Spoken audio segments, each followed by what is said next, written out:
this video we are going to be doing a review of the 24-25 football season.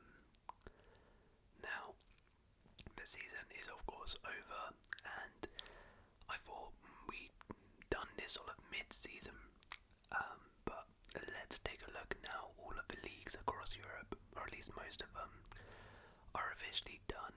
Let's take a look at the final standings. So here are your final standings. We're going to go through each league across Europe. I'm going to try and cover as many as possible, and I'll go into a bit of detail for a lot of like the top 5 leagues where I've actually watched some of it, but some of the leagues I'm just going to tell you who won the league, who got relegated, who won the cups, top goal scorers, etc. So a chance for me and you to hopefully relax and also just learn a little bit about what happened across Europe in the football season. So I'll put the timestamps in, so feel free to skip ahead to your favourite league if you like, but we're going to start with the EFL. We're not going to cover the Premier League in this video because we always cover the Prem. So start with the Championship. Now I've covered the Championship a little bit this season, so I'm not going to go into too much depth, but anyways, going up to the Premier League next season is Leeds and Burnley. They both secured the automatic promotion spots with a mightily impressive 100 points each. Very, very impressive from them, and Leeds were the champions. Now joining them, winning the playoffs, was actually Sunderland. Sunderland, who came in 4th spot, won the playoffs. So Sunderland, Burnley and Leeds will be in the Premier League next season. And we actually have a look at the playoffs. It was in pretty dramatic fashion. So Sunderland faced Coventry in the first semi-final, and Sheffield United played Bristol City. Sheffield United won 6-0 on aggregate against Bristol City in the semi-finals. And Coventry vs Sunderland ended 3-2 after Sunderland scored a crazy 122nd minute goal in extra time in the second leg to go to the final. And in the final there was more late drama, as Sunderland came from 1 goal behind to score a 95th minute winner and win the game 2-1 against Sheffield United. So Sunderland are making a return to the Premier League after quite a while out of the Prem, which is nice to see. And down at the bottom ends of the table, Cardiff City finished last. Plymouth Argyle and Luton Town also have been relegated to League One. Luton Town getting back-to-back relegations rather shockingly. Kind of ironic, because I think the last team to do so was actually Sunderland, who of course have been promoted. So yeah, maybe there's a glimmer of hope there that Luton can take inspiration from Sunderland in terms of how they've rebuilt themselves, but those three will be going down. And if we have a look at the player stats, Joel Barrow finished as Championship top goal scorer with 19 goals. Josh Murphy and Tom Fellows were tied for most assists, which is actually pretty funny. This Josh Murphy is the brother of Jacob Murphy in the Premier League for Newcastle, and Jacob Murphy actually also finished second, I believe, in the top assist charts, which is pretty funny. So the Murphy brothers, very creative year for them. Joel Barrow finished with the most goal contributions with 26. And if we have a look at the most clean sheets, it was a resounding win from James Trafford, who got a whopping 29 clean sheets in the Championship this season. Alright, let's move on to League One now. Staying in the EFL, so going to the Championship next season is Birmingham City and Wrexham, who both secured the automatic promotion spots. Birmingham finished on a crazy 111 points this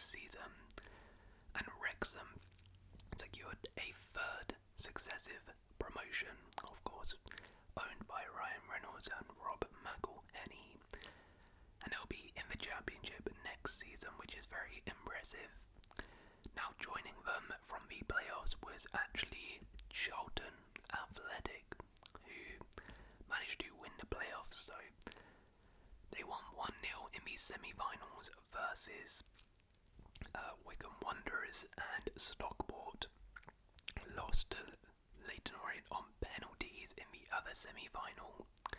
But in the final, it was Leyton Orient versus Charlton, and Charlton managed to come out on top, winning 1-0 in that game in the 31st minute. So Charlton will be returning to the championship with Wrexham and Birmingham. And as for who will be going down, it is Shrewsbury Town, Cambridge United, Bristol Rovers and Crawley Town. Looking at the player stats, Charlie Kelman for Leyton Orient was the top goal scorer with 21 goals. Jamie Donnelly, also for Leyton Orient, got the most assists with 10.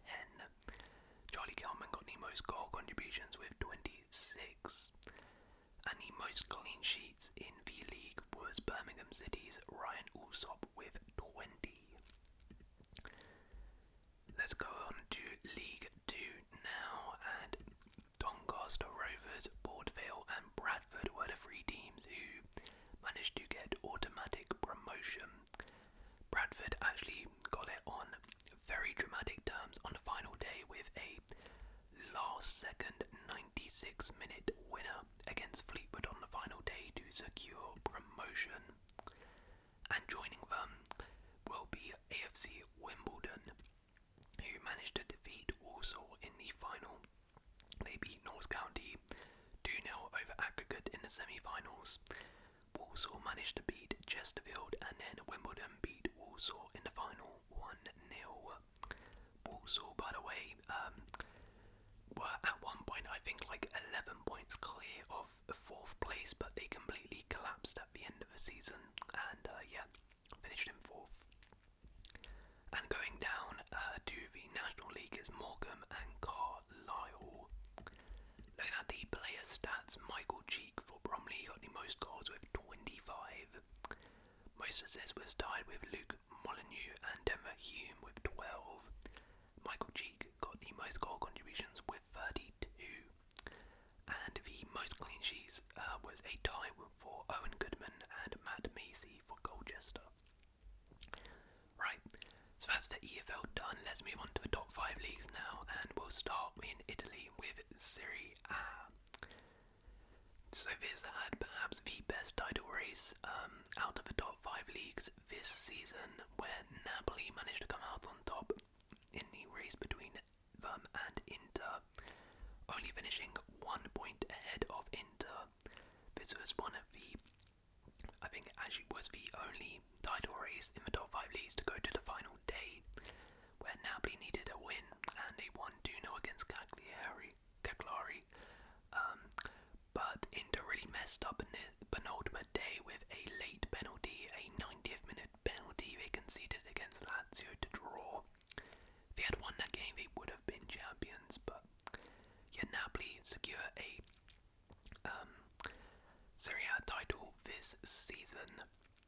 Antonio Conte, in his first season at Napoli with his third different club, he's won a Serie A title with now, so very well done to him.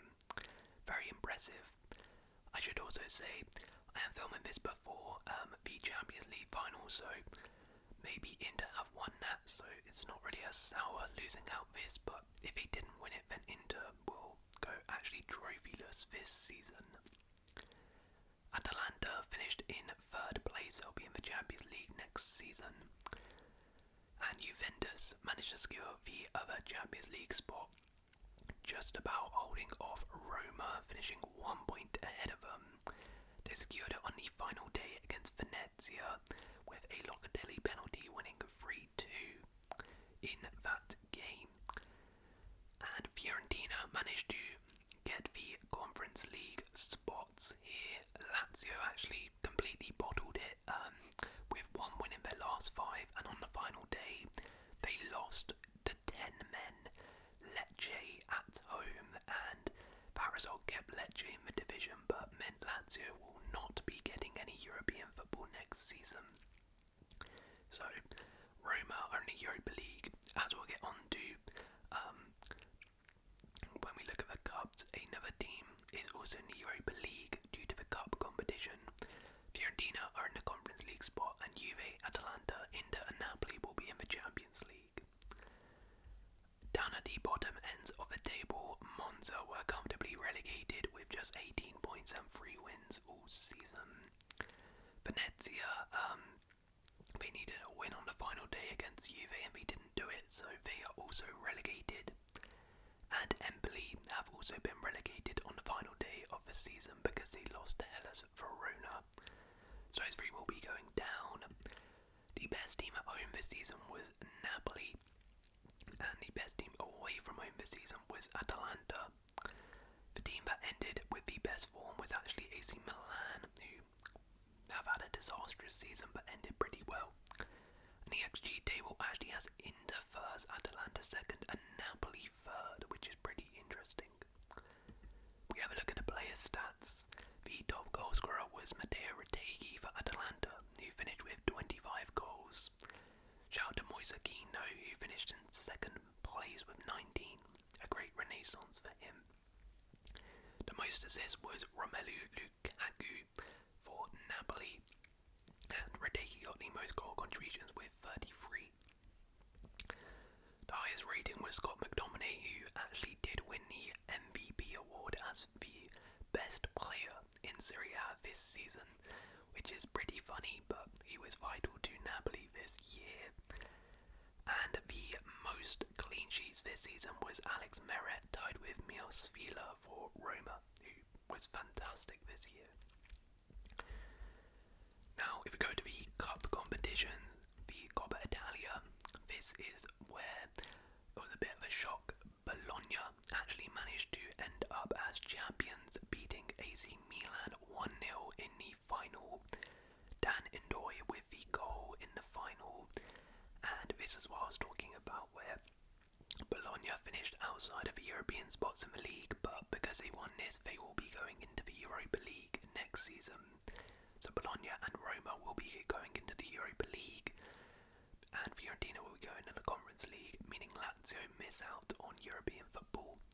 But a really nice moment for Bologna, who I think it was like 40 years since they've last won a trophy. A bit of a common theme this year in Europe. One of the teams to end their trophy droughts. Let's move on to Germany now, and the Bundesliga, where it was a little less of a title race this year. Bayern Munich, in the end, fairly comfortably won the Bundesliga title, reclaiming it off Bayer Leverkusen. They finished in the end actually 13 points clear of Leverkusen. Although to be fair, Leverkusen for a lot of the season were keeping pace with Bayern, but they just fell apart towards the end of the year. Leverkusen, though, in their last season with Xabi Alonso, did finish second, so they'll be in the Champions League. And joining them in the Champions League, Eintracht Frankfurt will be, who have made a return to the UCL this season. Dortmund also secured a very impressive Champions League spot. It at one point looked like they were doom and gloom, and I think at like January they were actually closer to the relegation spots than top 4. But Niko Kovac came in and they put in a serious run of form to the end of the season. They won their last 5 games in a row and they managed to secure a Champions League spot for next year. That was at the expense of Freiburg and Mainz, who were two kind of shock contenders this year for Champions League football, but in the end they just fell away. Nevertheless, those two will still be in European football next season. Freiburg will be in the Europa League and Mainz will be in the Conference League. Again, because a club outside of the top 6 managed to get their hands on the cup, meaning that Leipzig will be missing out on European football entirely for the first time in a very, very long time. Down at the bottom end of the table, Bochum were relegated at the bottom with 25 points. Holstein Kiel will be going straight back down to the Bundesliga 2 as well. And Heidenheim finished in 16th, which of course is the relegation playoff spot, which which is where they play the third place team in the second division. And that was very dramatic actually, because they played this team who just completely bottled it, Elversberg. I've generally never heard of this team before. I don't think they've been in the Bundesliga for at least a long time, maybe ever. But this team were 2-0 up in the first leg, conceded 2 goals in 2 minutes, so it ended 2-2. And in the second leg, heartbreak for them. In the 95th minute they conceded and lost, so Heidenheim will be staying in the Bundesliga next season. Right, we have a look at the best team home. It was Bayern Munich, who lost 1 game at home all season. And they were of course the best team away. Leverkusen didn't lose a game away from home this year. Borussia Dortmund entered the season in the best form, and the XG table actually has the top 4 the exact same, which is pretty rare to see. Looking at the stats, Harry Kane finished as top goal scorer in the Bundesliga with 26 goals this season. Michael Elise managed to get the most assists with 15 assists, and Harry Kane got the most goal contributions with 34.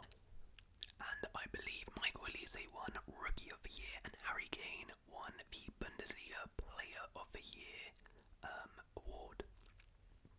We have a look at the clean sheets then. The most clean sheets was actually Peter Galassi for RB Leipzig, so there was something there for Leipzig fans to cheer about. And if we go to the cup competition, the Bochum, actually, as I mentioned, again, it was a team outside of the European spots who managed to win it. It was Stuttgart. Stuttgart won it 4-2, beating Arminia Bielefeld in the final fairly comfortably.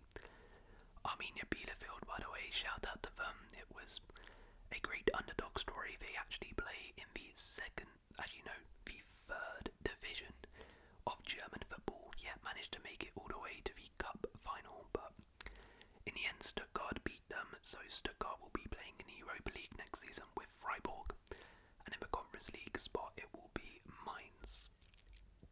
So that was Germany. Let's move on to France with Ligue 1.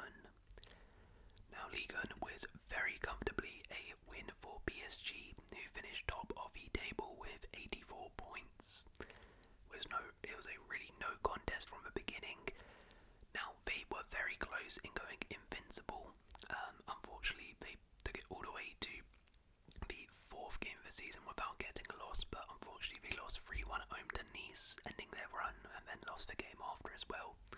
So very close in being a very historic season for PSG. And as I said, I'm filming this before the Champions League, where they might have won a treble actually. Anyways, in the Champions League spots, these were much more competitive. Marseille and Monaco have secured automatic qualification into the Champions League next season. Nice have secured a spot in the Champions League qualification path, so they have a chance of qualifying to the Champions League. Lille and Lyon will be in the Europa League next season, and Strasbourg will be in the Conference League next season. Very tight, as you can see. It went to the final day of the season, but in the end Nice managed to comfortably win their game to secure Champions League football, or a chance of Champions League football next season. At the bottom end of the table, Montpellier were comfortably relegated with just 16 points. A very disappointing campaign for them.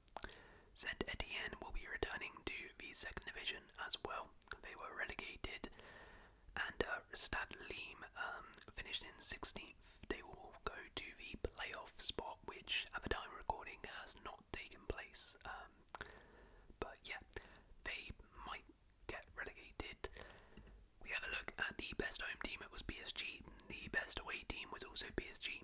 And the team that ended on the best form was Marseille. The XG table, of course, has PSG at the top as well. Now if we have a look at the stats, Ousmane Dembele and Mason Greenwood were the top goal scorers with 21 goals. Ryan Cherki and Gaëtan Berlin were the top assisters with 11. Ousmane Dembele got the most goal contributions with 27, and he did indeed win the Player of the Season award in Ligue 1. And this season was Bryce Samba for Rennes. Now, in terms of the cup competition, it was kind of business as usual, although there was a late run actually from an underdog. PSG managed to secure a league and cup double, winning 3-0 in the final. But shout out to Ream, who managed to get all the way to the final, which would have been some story that they might actually get relegated and win the cup, but it wasn't meant to be. And PSG secured a league and cup double, and maybe a treble. I don't know, but you guys do know. Let's move on to Spain and La Liga next, where Barcelona managed to reclaim the crown as the best team in Spain, winning the league 4 points ahead of Real Madrid. It was a bit of a three-horse race actually between Atletico, Real Madrid and Barca for quite some time, but slowly but surely Atletico and Real kept falling away, and Barca built up a gap between those guys and won the title. Real Madrid finished in second place, Atletico Madrid in third. Athletic Club finished in fourth place, so they secured a return to the Champions League, which is nice to see. They haven't been in there for quite some time. And La Liga does get 5 spots for the Champions League this season, so Villarreal will also be returning to the Champions League as a result. In the Europa League next season will be Real Betis and Celta Vigo. And in 8th spot, going into the Conference League, is actually Real Vallecano, so really nice moment for them to get some European football. Also Celta Vigo too. At the bottom end of the table, Real Valladolid were comfortably relegated with just 16 points. Las Palmas were also fairly comfortably relegated with 32 points, and joining them is Leganes, who were also relegated. Sevilla and Girona just 1 point ahead of relegation spots, 4 seasons for them. The best team at home this season was actually Real Madrid, but the best team away was Barcelona. The team that ended on the best form was Villarreal, and the XG table does have the top 3 the exact same.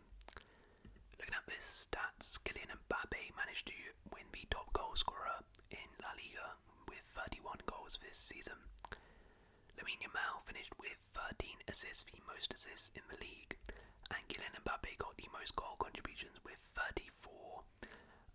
Now, as a recording, I believe the player of the season has not been announced, but the front runners will be Yamal, Pedri and Rafinha.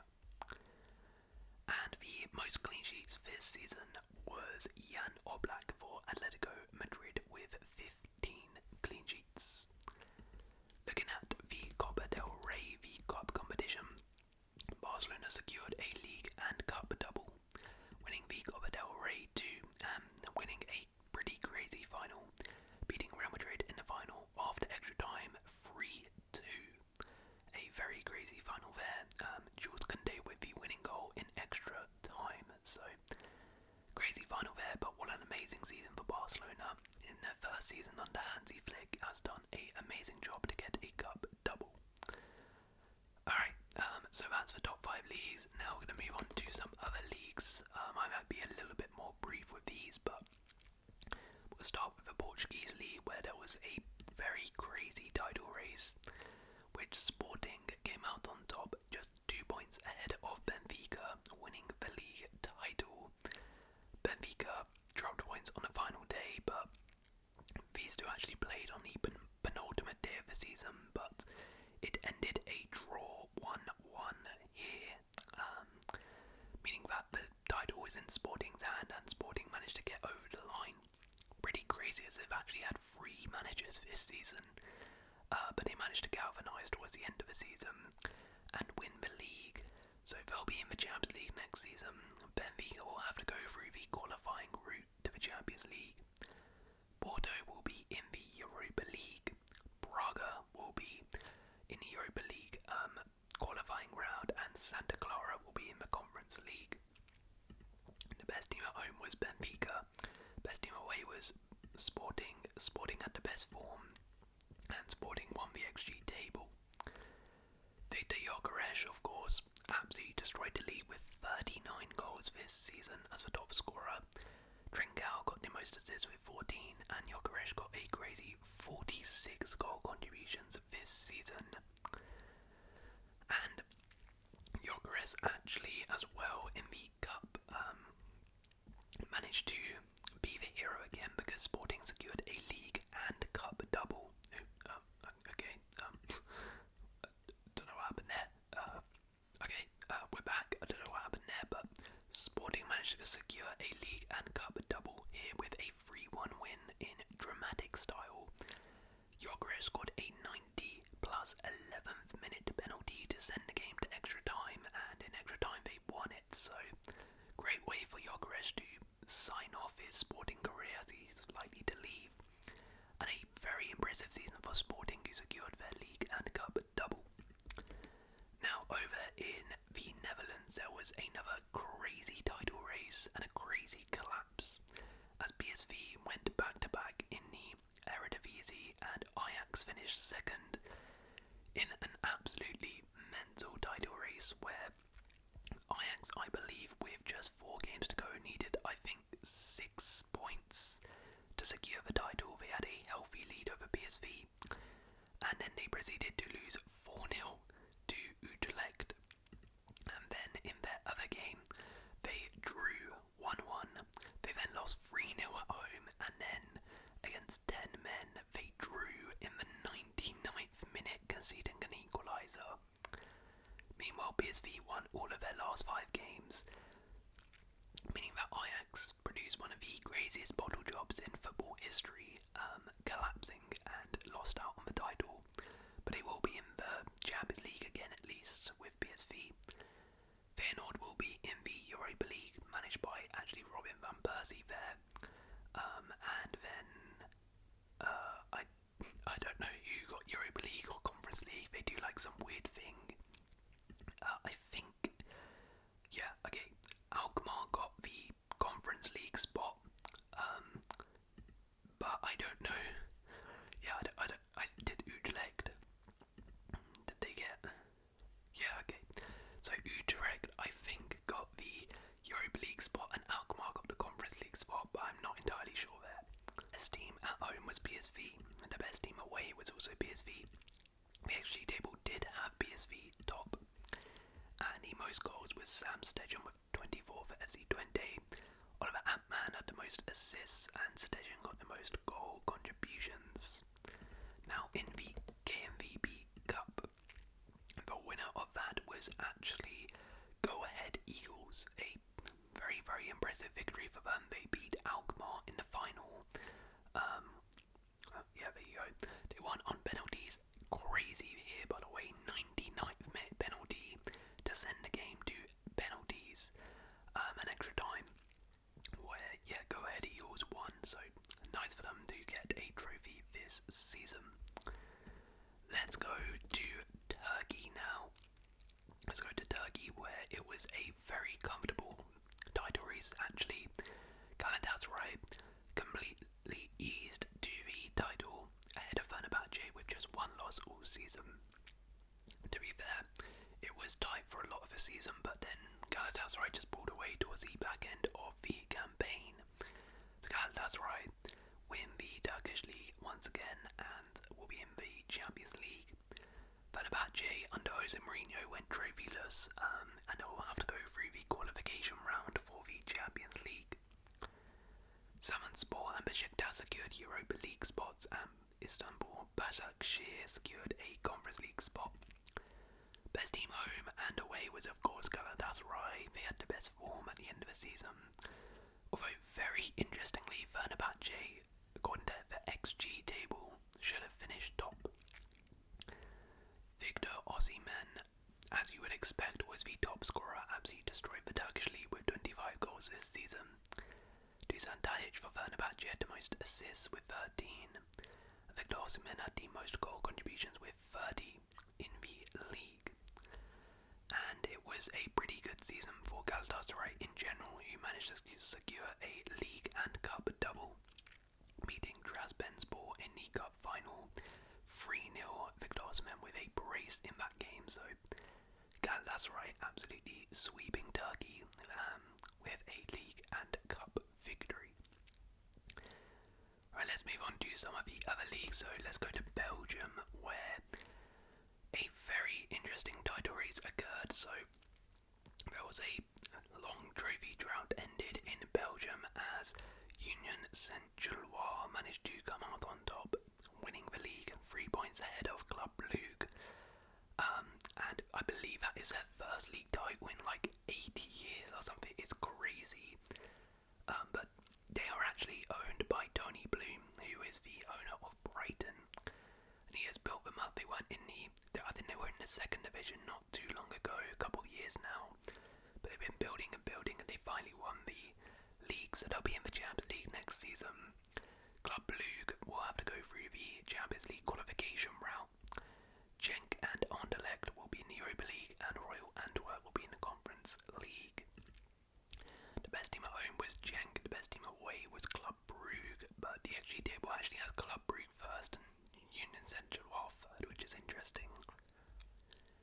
The top goal scorer was shared between Arakader and Bertaccini, and most assists was Hans van Aken, and Arakader managed to get the most goal contributions with 26.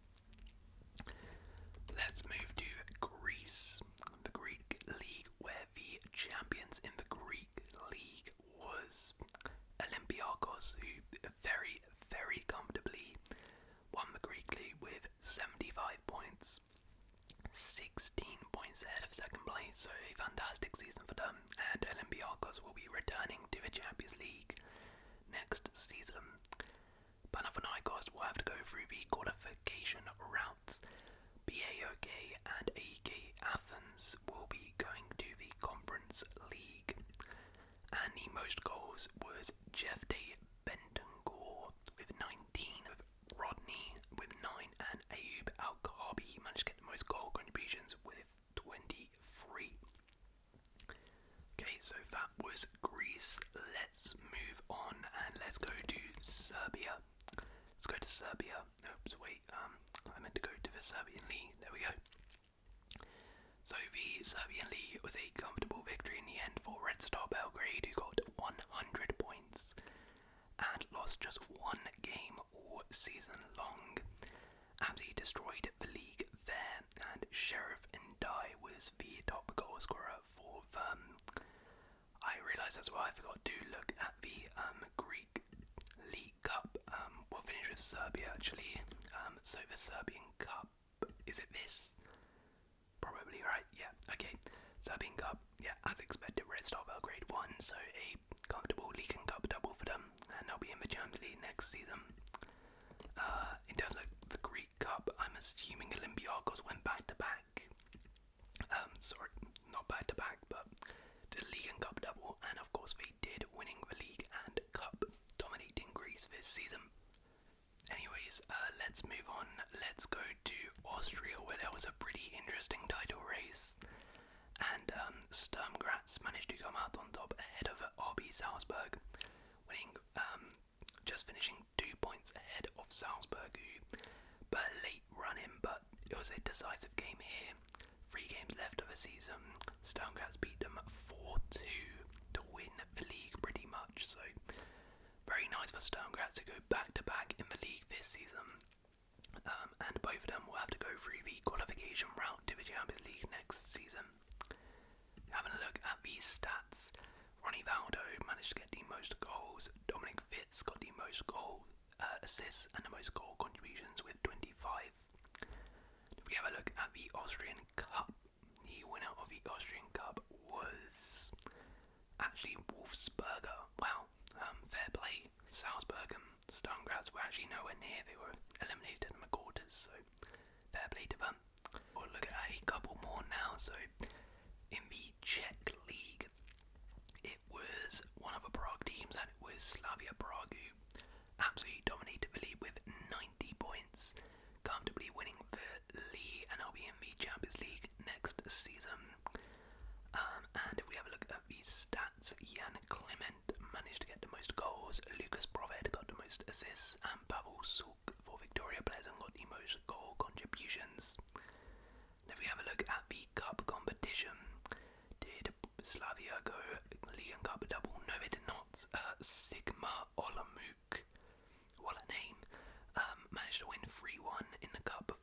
So shout out to them for getting a trophy this season. And then if we go to Poland, go to the Polish League, the winner of the Polish League this season was actually not Legia Warsaw, it was Lech Poznan, who managed to win just 1 point ahead of Rakow, who bottled it here on the third to last day of the season and the second to last day of the season. Had a chance to win it, but Lech Poznan will go into the Champions League qualification routes. Legia Warsaw surprisingly finished down in 5th spots. The top goal scorer was Kuloris with 28 goals. Kamil Goriski got the most assists, and Kuloris got 30 goal contributions as well. If we look at the Polish Cup, I think it's this. Yeah, it is. And the winner of that was actually Legia Warsaw, so at least they did get some silverware. They won 4-3 in the final. Wow, what a final that was. Fair play. Okay, and Switzerland. The Swiss League, FC Basel managed to end their trophy drought and return to the top of the Swiss League. The, I guess, sort of traditional giants of the Swiss League. They haven't won the league in a very long time, but they managed to win it this year. So them and Servette will be going into the qualification route for the Champions League. And looking at the stats, Big Shaq, Xherdan Shaqiri rolled back the years this season, finishing as the top goal scorer, top assister with 39 goal contributions this season. Very, very, very impressive indeed from Shaqiri. And I think that's pretty much most of the big leagues across Europe this season. That's pretty much all of them.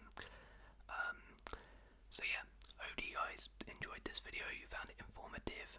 That was the 24-25 season wrapped up. Hope you guys have enjoyed this video. If you guys